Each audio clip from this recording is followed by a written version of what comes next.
sejahtera. PTSD, sebenarnya berapa ramai yang tahu apakah itu PTSD? PTSD merupakan singkatan untuk Post Traumatic Stress Disorder atau dalam bahasa Melayunya kita panggil sebagai gangguan stres pasca trauma. PTSD ini merupakan sejenis gangguan kesihatan mental yang boleh dialami oleh orang yang pernah menyaksikan sesuatu insiden yang traumatik ataupun diri dia sendiri pernah mengalami insiden tersebut.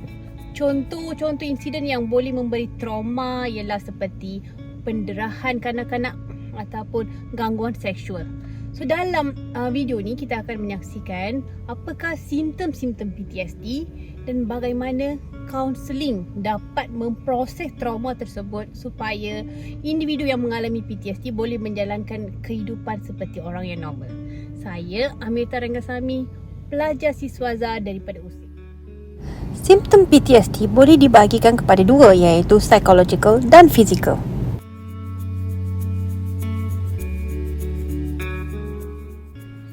Individu yang mempunyai PTSD mungkin boleh mengalami stres yang berlebihan ataupun merasa tegang.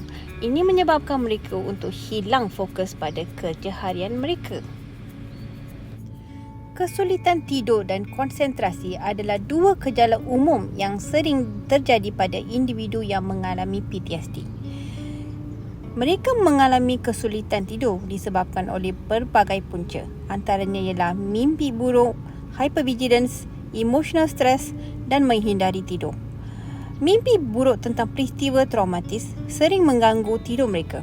Ini biasanya akan membuatkan mereka terbangun secara tiba-tiba dan sukar untuk kembali tidur.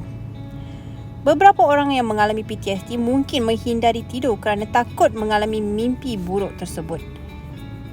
Emotional stress juga boleh mengganggu pola tidur yang sihat. Orang dengan PTSD menjadi hypervigilance atau sangat berwaspada terhadap persekitaran mereka. Ini menyebabkan mereka untuk sukar tenang. Menghindari situasi atau orang yang mengingatkan pada peristiwa traumatik adalah salah satu gejala PTSD yang umum. Ini merupakan coping mechanism yang diwujudkan sendiri oleh individu yang mengalami PTSD. Tetapi, coping mechanism ini melambatkan proses pemulihan jangka panjang dan integrasi mereka kembali ke dalam kehidupan harian. Secara umumnya, individu yang mengalami PTSD mempunyai gejala fizikal seperti sakit perut, mual, muntah, tekanan darah tinggi. Pada masa yang sama, mereka juga mengalami kesukaran dalam pernafasan. Kaunseling ataupun psikoterapi merupakan salah satu pendekatan yang efektif dalam membantu individu yang mengalami PTSD. Kaunseling dapat membantu individu mengatasi gejala PTSD mereka, termasuk kecemasan, stres dan gangguan tidur. Kaunselor dapat mengajar teknik-teknik relaksasi seperti pernafasan dan pemusatan perhatian yang dapat membantu individu dalam mengurangkan stres dan meningkatkan kesejahteraan mereka.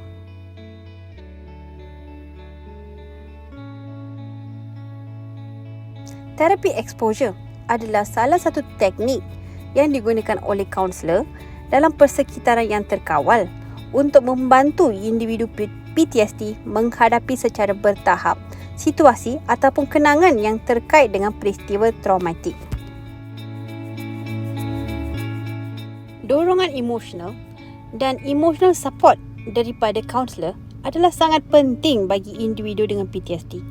Ini dapat membina keyakinan diri mereka semula.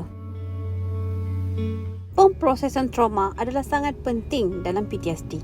Kaunseling dapat memberikan kesempatan bagi individu untuk memproses peristiwa traumatik dan emosi yang terkait dengan peristiwa tersebut. Kaunselor dapat membantu individu dalam memahami dan memproses peristiwa traumatik secara lebih sihat. Dalam banyak keadaan, kaunseling dapat menjadi bahagian penting dalam perawatan komprehensif untuk PTSD. Melalui kerjasama dengan kaunselor yang terlatih dan berpengalaman, individu dengan PTSD dapat mencari dorongan dan bimbingan untuk mengatasi gejala-gejala mereka dan memperbaiki kualiti hidup mereka. Perkhidmatan kaunseling merupakan tunjang kepada kesihatan mental Kesedaran sivik di kalangan masyarakat Malaysia perlu ditingkatkan untuk mencari bantuan dari profesional kesihatan mental yang terlatih untuk membantu mengatasi gejala dan meningkatkan kualiti hidup mereka.